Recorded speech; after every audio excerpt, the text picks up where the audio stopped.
I still get chills down my spine every time I think about that night in the woods. It was supposed to be a peaceful camping trip, a chance to escape the noise and chaos of the city and reconnect with nature. Little did I know that it would turn into a bone-chilling experience that would haunt me for years to come. My friends and I had chosen a remote spot deep in the heart of the forest, miles away from civilization. The only sounds were the rustling leaves, the distant hooting of owls, and the crackling of our campfire. We set up our tents, roasted marshmallows, and shared stories around the flickering flames. Everything was perfect, until it wasn't. As the night wore on, an eerie feeling settled over the campsite. It started with a faint rustling in the bushes, just beyond the glow of the firelight. At first, I dismissed it as a curious raccoon or maybe a deer passing through. But the rustling grew louder and closer, and that's when I noticed something odd, a faint, rhythmic breathing that seemed to be coming from the darkness.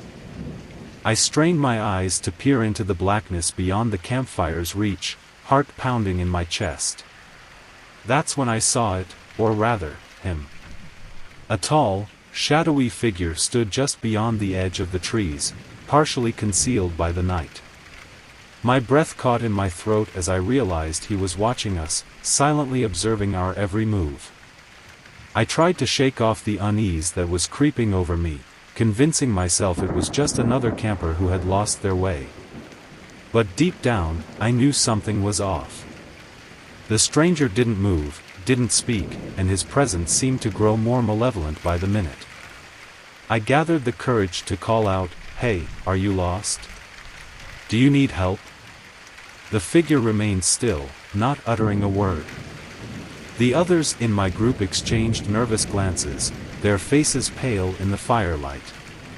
We were in the middle of nowhere, with no cell service and no way to call for help. As the minutes ticked by, the tension in the air became unbearable. It was as if time itself had frozen, and the stranger was playing a twisted game of cat and mouse with us. We decided to douse the fire, hoping that darkness would shroud us from his view. But even in the pitch-black night, I couldn't shake the feeling that his eyes were still fixed on us. With our hearts racing, we made a hasty decision to pack up and leave, abandoning our campsite and all our gear. We moved silently through the forest, our flashlights casting long, wavering shadows on the trees. I couldn't help but glance over my shoulder, half expecting to see that sinister figure following us. We finally reached our car and sped away, leaving that cursed place behind. To this day, I can't explain who that man was or what he wanted. Maybe it was just a fellow camper with ill intentions, or perhaps something more sinister lurked in those woods. One thing's for sure, I'll never forget that night, and I'll always wonder what secrets the darkness held in its depths.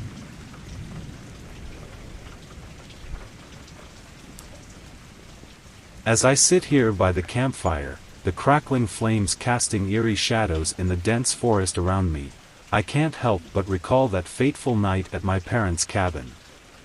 It was a night that still sends shivers down my spine.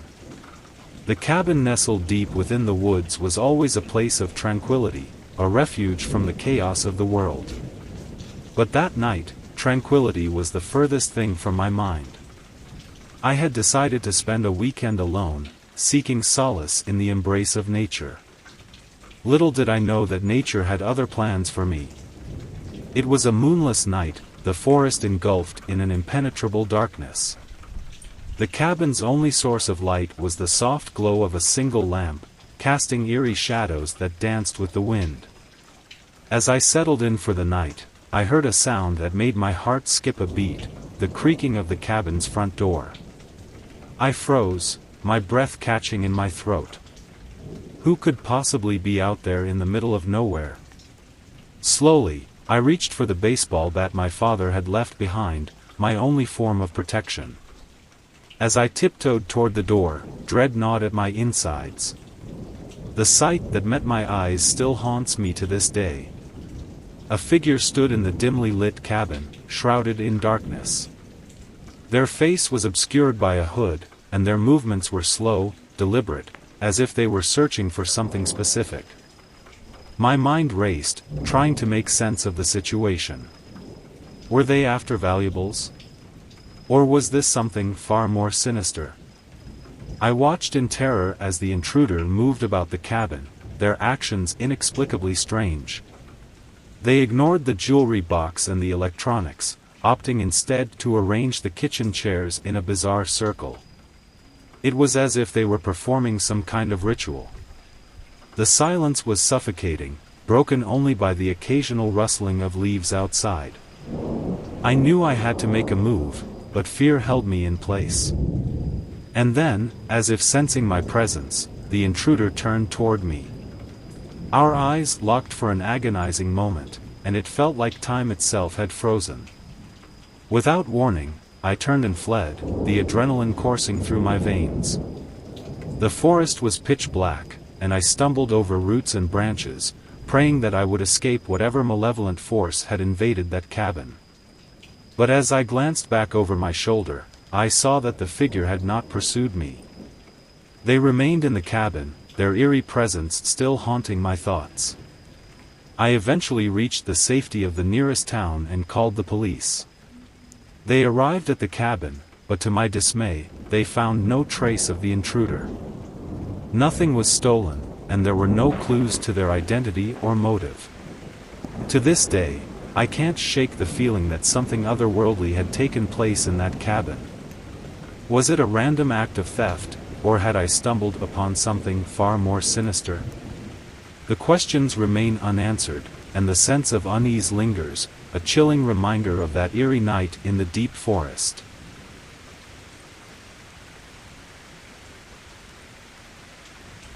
It was supposed to be a peaceful camping trip, a chance to escape the hustle and bustle of everyday life and immerse myself in the tranquility of the wilderness.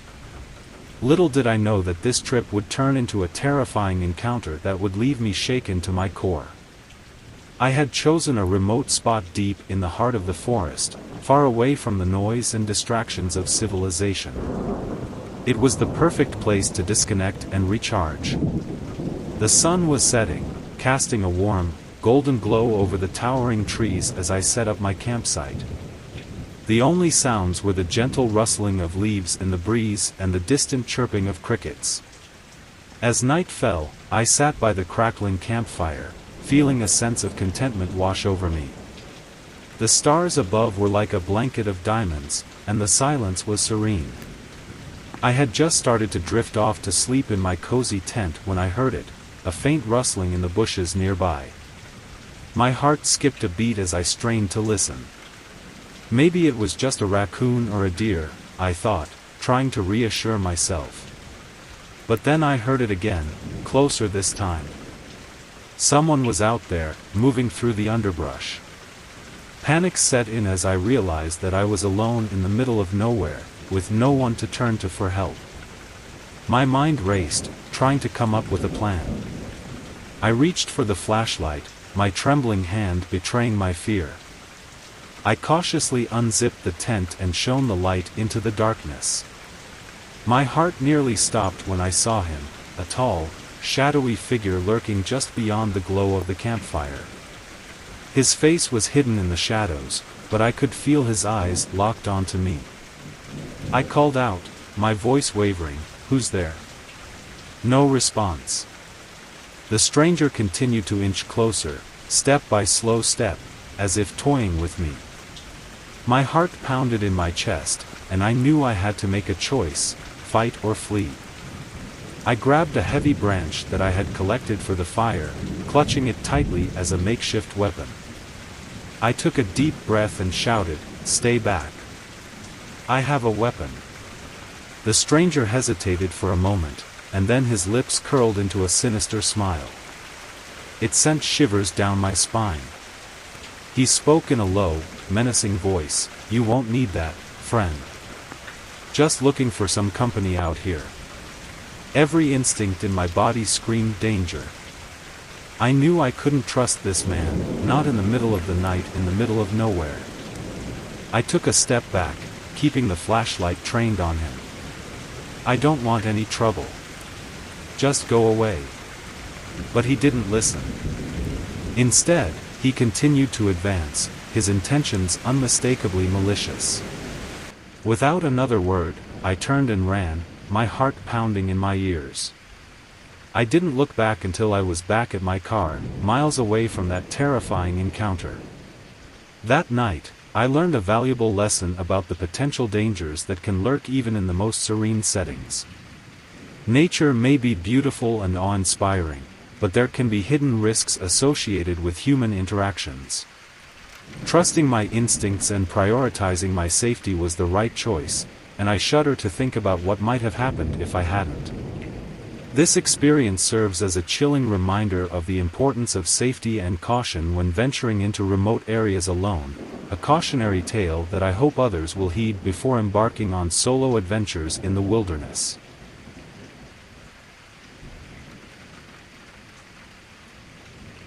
As the sun dipped below the horizon, casting an eerie orange glow that illuminated the forest around me, I felt a shiver run down my spine. The once tranquil woods had transformed into a realm of unsettling shadows and whispered secrets. The cool, crisp air carried the unmistakable scent of pine trees, mingled with an unsettling undercurrent of something else, something I couldn't quite place. My loyal companion, Rex, a massive black Labrador, stuck close to my side, his presence offering a sliver of comfort in this ominous setting. His eyes darted nervously as he scanned the surroundings, his ears perking up at the faintest rustling in the underbrush. The forest had always been my sanctuary, a place of solace and escape, but tonight was different. Tonight, the woods held an ancient and malevolent secret, one that was about to unravel before my very eyes. The first sign of trouble came as the darkness settled in. Strange noises, like faint whispers, echoed through the trees. I brushed them off as mere tricks of my imagination, but Rex's anxious demeanor told a different story. He growled softly, his hackles raised, as if he sensed something lurking just beyond our sight. As I fumbled to set up our campfire, I noticed peculiar symbols etched into the trees around us, symbols I couldn't decipher but which sent a shiver of dread down my spine. It was as though the forest itself was trying to communicate with us, warning us of an impending threat. Then came the revelation that sent a chill down my spine. The rustling sounds were not the result of some woodland creature, but rather the deliberate steps of a person. Panic gripped me as I realized that we were not alone in this forsaken place. With Rex by my side, I ventured deeper into the forest, following the haunting melody of the whispers. We stumbled upon an ancient, dilapidated cabin hidden amidst the trees. The door creaked open with eerie reluctance, revealing a scene that froze the blood in my veins. Inside, the walls were adorned with crude drawings and symbols, resembling those we had seen on the trees. In the dim light, I spotted a decaying bed, its sheets stained with something dark and unspeakable. I could feel an unsettling presence lingering in the air, a malevolence that had infested this place for centuries. As we left the cabin, the feeling of being watched intensified. Shadows danced in the moonlight, and the forest seemed to close in on us, its ancient trees whispering secrets I could never comprehend. Morning finally arrived, bathing the forest in a feeble light that brought a sense of relief. But it couldn't erase the lingering uneasiness that had settled in my soul. I knew that we had stumbled upon something beyond our understanding, something that defied the natural order of things. In the end, I couldn't help but wonder if the forest would ever release its ancient secrets or if it would continue to guard them with a malevolent, eternal silence. Rex and I left those woods, but the nightmarish memories lingered, forever etched into our souls, a haunting reminder that some mysteries should remain untouched, lost in the depths of the whispering woods.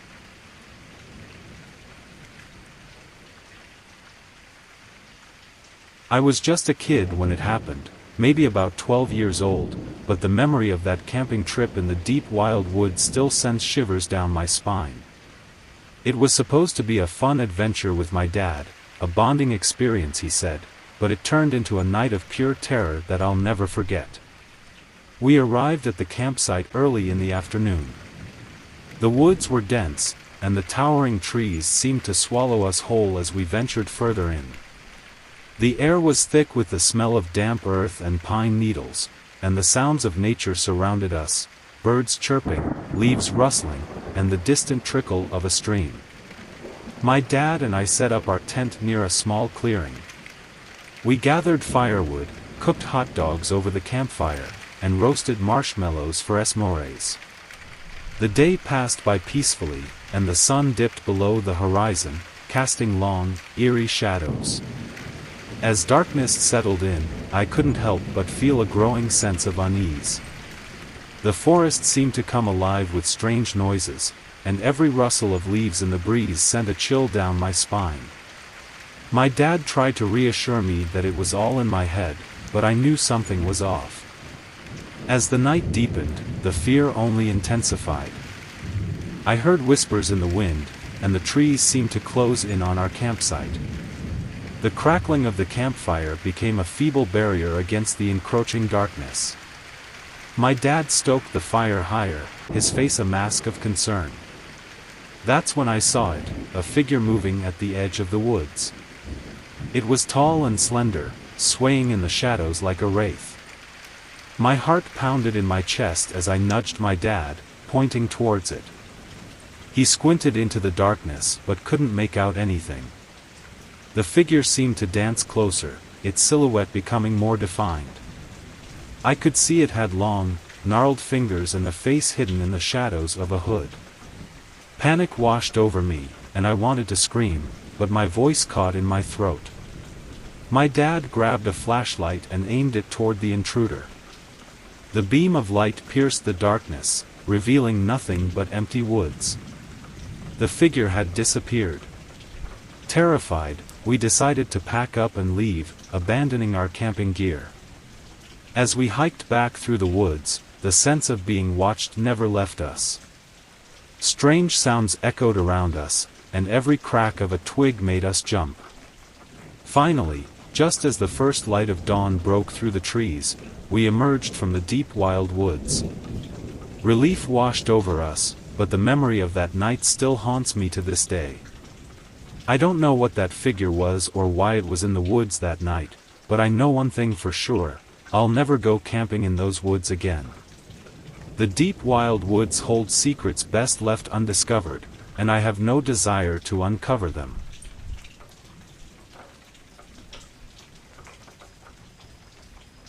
My friends and I had embarked on what was supposed to be an epic camping trip deep in the wilderness. Little did we know, it would turn into a nightmarish ordeal that would haunt our memories forever. It all began with the crackling of our campfire, the comforting warmth dancing on our faces. We set up our tents near a serene, moonlit lake that shimmered like liquid silver. The only sounds were the gentle rustling of leaves and the occasional hoot of an owl. As the night wore on, we exchanged ghost stories, the flames casting eerie shadows on our faces. The forest seemed to absorb our words, and the darkness beyond our campfire's glow grew thicker. I tried to shake off the unsettling feeling that something wasn't quite right, but I chalked it up to the typical unease that comes with camping in the wild. Then, we heard it, a distant rustling in the underbrush. I shot a nervous glance at my friends, who had fallen silent. We strained our ears, trying to discern the source of the noise. It was unlike any animal we had ever heard. Suddenly, a twig snapped, and a chilling breeze swept through the campsite. We scrambled for our flashlights, casting trembling beams into the darkness. That's when we saw them, or rather, heard them first, the faint murmurs and whispers of voices just beyond the tree line. "Who's there?" I called out, my voice quivering. The replies were unintelligible, muffled by the trees. Panic set in as we realized that we were not alone. Shadows flitted among the trees, and the moonlight revealed the outlines of figures moving in the distance. Terror gripped us as we realized we were surrounded. Thoughts raced through my mind. Were these people dangerous? Were they here to harm us? It was impossible to tell in the darkness, but our instincts screamed at us to get out of there.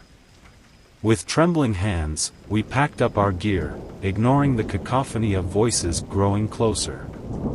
We left behind our campfire, our haven, and plunged into the inky blackness of the forest, guided only by our feeble flashlights and the dim moonlight. We stumbled through the wilderness, our hearts pounding with each step. The voices pursued us, growing louder and more unsettling. It felt like we were running for our lives. Eventually, we emerged onto a trail and sprinted towards the nearest road. Gasping for breath, we flagged down a passing car and begged for help. The driver, a kind stranger, called the police. The authorities arrived at our campsite and investigated the eerie events. It turned out that a group of drifters had been lurking in the woods, watching us from the shadows. The police managed to apprehend them, and we later learned that they had a history of disturbing behavior. As we huddled in the safety of the police car, watching the drifters being led away in handcuffs, I couldn't help but shudder at the thought of what might have happened if we hadn't trusted our instincts and fled. Our camping trip had transformed into a nightmarish ordeal, a chilling reminder that not all encounters in isolated places are friendly. It's a memory that still sends shivers down my spine, a lesson in the importance of vigilance and the value of trust in one's instincts when venturing into the unknown.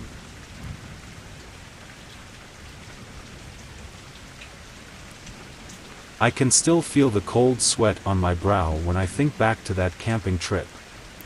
It was supposed to be a relaxing weekend in the woods, a chance to escape the stress of everyday life. But what happened out there, it still haunts me to this day. The woods we chose were deep, remote, and shrouded in an eerie silence. The dense canopy of trees blocked out the sun, casting the forest floor into perpetual twilight. My buddy, Mike, and I set up camp near a small, tranquil stream. The babbling water should have been soothing, but instead, it felt like a sinister whisper in the darkness. As night fell, the atmosphere grew increasingly oppressive. The rustling leaves and the distant hoot of an owl sounded like sinister whispers. We tried to brush off our unease, chalking it up to overactive imaginations, but there was something undeniably unsettling about those woods. Around midnight, we heard something that sent shivers down our spines. It was a voice, faint and distant, but unmistakably human. "Help me," it cried, a desperate plea that seemed to come from all directions at once. We grabbed our flashlights and called out, but there was no response. That's when we saw it, a figure in the shadows, just beyond the reach of our flashlights. It moved with an unnatural, jerky gait, and its eyes reflected the light like those of a wild animal. We couldn't make out its features, but we could feel its malevolence. We decided to pack up and leave, abandoning our gear in our haste. As we stumbled through the woods, the voice continued to echo around us, growing louder and more frantic. It was as though the forest itself was closing in on us. Finally, we burst out of the woods and back into the safety of our car. We drove away without looking back, leaving our campsite and our belongings behind. In the days that followed, I couldn't shake the feeling that we had left something unfinished out there. The voice, the figure, it all haunted my thoughts. I couldn't sleep, and when I did, my dreams were filled with the same eerie woods and the same sinister figure. I knew I had to go back. Armed with recording equipment and my determination, I returned to those haunted woods. The atmosphere was just as oppressive as before, and the silence was deafening. I ventured deeper, trying to capture evidence of what we had encountered. But as I played back the recordings, I was met with an eerie emptiness. There were no voices, no sounds of movement, just the haunting silence of the forest. It was as though the woods themselves had swallowed our encounter, leaving no trace behind. I left those woods once more, shaken to my core. The question still lingered, the fear still gnawed at me, and the figure in the shadows remained an enigma. Some mysteries, it seemed, were never meant to be solved. And as I walked away, I couldn't help but wonder what other secrets those woods held, hidden in the darkness, waiting for the next unsuspecting soul to stumble upon them.